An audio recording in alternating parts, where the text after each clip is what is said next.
Orang ini sebenarnya merupakan CEO di perusahaan Owoho miliknya sendiri. Lalu menyamar sebagai warga biasa dan hidup sederhana hanya untuk menghindari identitasnya terbongkar demi sebuah misi yang ia rencanakan. Sudah 3 tahun penyamarannya berjalan dan masih sabar menjalani misi tersebut. Namun sayangnya cerita ini hanyalah cerita bohong.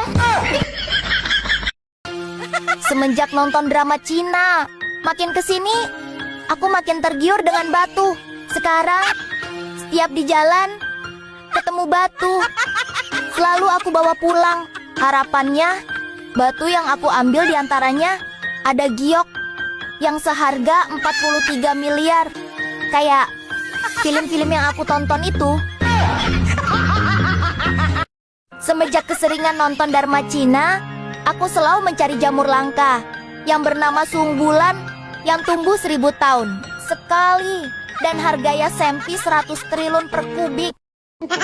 Secara tidak sengaja menemukan batu rusak di depan ini yang diremehkan orang. Ternyata adalah giok langka yang bernilai triliunan. Namun, orang gemuk di sampingnya berkata, hanya orang miskin yang akan tertarik pada sampah seperti ini. Setelah berkata demikian, ia melemparkan barang berharga yang ada di tangannya kepada ahli penilai benda antik. Ahli penilai benda antik itu langsung melihat bahwa koin tembaga ini berasal dari zaman Qianlong.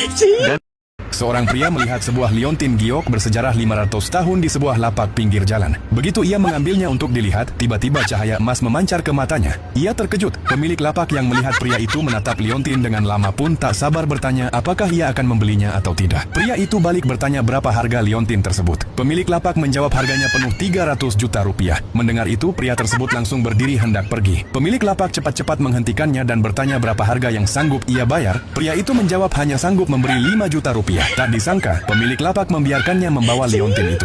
Saat itu, pemilik lapak masih menganggap pria itu bodoh, karena liontin itu sebenarnya hanya... Saya sering dituduh banyak uang oleh mereka, ya Allah. Kabulkanlah tuduhan mereka. Hamba ikhlas, ya Allah. Orang ini sebenarnya merupakan CEO di perusahaan Owoho miliknya sendiri. Lalu menyamar sebagai warga biasa dan hidup sederhana hanya untuk menghindari identitasnya terbongkar demi sebuah misi yang ia rencanakan. Sudah 3 tahun penyamarannya berjalan dan masih sabar menjalani misi tersebut. Namun sayangnya cerita ini hanyalah cerita bohong. Semenjak nonton drama Cina, makin kesini, aku makin tergiur dengan batu. Sekarang, setiap di jalan, ketemu batu. Selalu aku bawa pulang. Harapannya, batu yang aku ambil diantaranya ada giok yang seharga 43 miliar. Kayak film-film yang aku tonton itu.